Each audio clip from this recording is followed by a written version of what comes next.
be husband, and taken off at night by a most devoted little wife.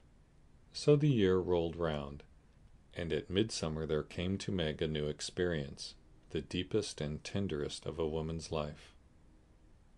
Laurie came sneaking into the kitchen of the Dovecote one Saturday with an excited face, and was received with a clash of cymbals, for Hannah clapped her hands with the saucepan in one and the cover in the other. "How's the little mamma? Where is everybody? Why didn't you tell me before I came home?" began Laurie in a loud whisper.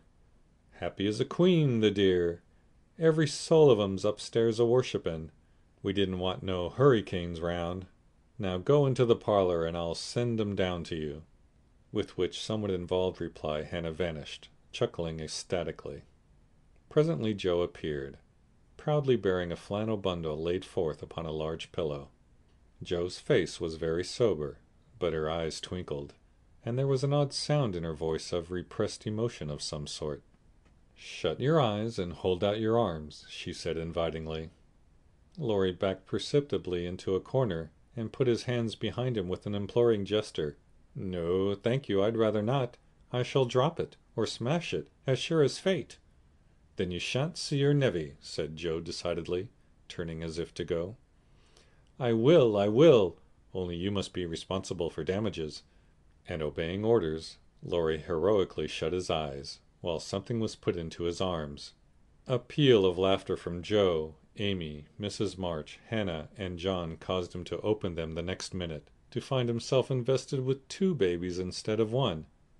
No wonder they laughed, for the expression of his face was droll enough to convulse a Quaker, as he stood and stared wildly from the unconscious innocents to the hilarious spectators with such dismay that Joe sat down on the floor and screamed. "Twins, by Jupiter!" was all he said for a minute. Then turning to the women with an appealing look that was comically piteous, he added, "Take them quick, somebody. I'm going to laugh, and I shall drop 'em." Joe rescued his babies, and marched up and down with one on each arm, as if already initiated into the mysteries of baby tending, while Laurie laughed till the tears ran down his cheeks. "It's the best joke of the season, isn't it? I wouldn't have told you, for I set my heart on surprising you, and I flatter myself I've done it," said Joe when she got her breath. "I've never was more staggered in my life. Isn't it fun? Are they boys? What are you going to name them? Let's have another look." "Hold me up, Joe, for upon my life it's one too many for me," returned Laurie, regarding the infants with the air of a big benevolent Newfoundland looking at a pair of infantile kittens. "Boy and girl, aren't they beauties?" said the proud papa, beaming upon the little red squirmers as if they were unfledged angels. "Most remarkable children I ever saw. Which is which?" And Laurie bent like a well sweep to examine the prodigies. Amy put a blue ribbon on the boy and pink on the girl.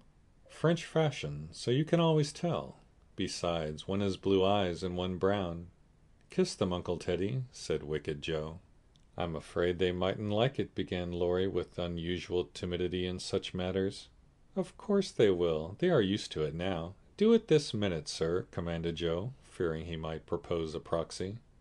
Laurie screwed up his face, and obeyed with a gingerly peck at each little cheek that produced another laugh, and made the baby squeal. "There, I knew they didn't like it. That's the boy. See him kick? He hits out with his fist like a good one."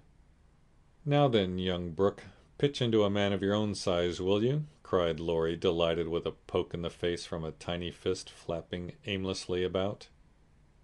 "He's to be named John Lawrence," said the girl Margaret, "after mother and grandmother. We shall call her Daisy so as not to have 2 Megs, and I suppose that Manny will be Jack, unless we find a better name," said Amy with aunt-like interest. "Name him Demi-John, and call him Demi for short," said Laurie.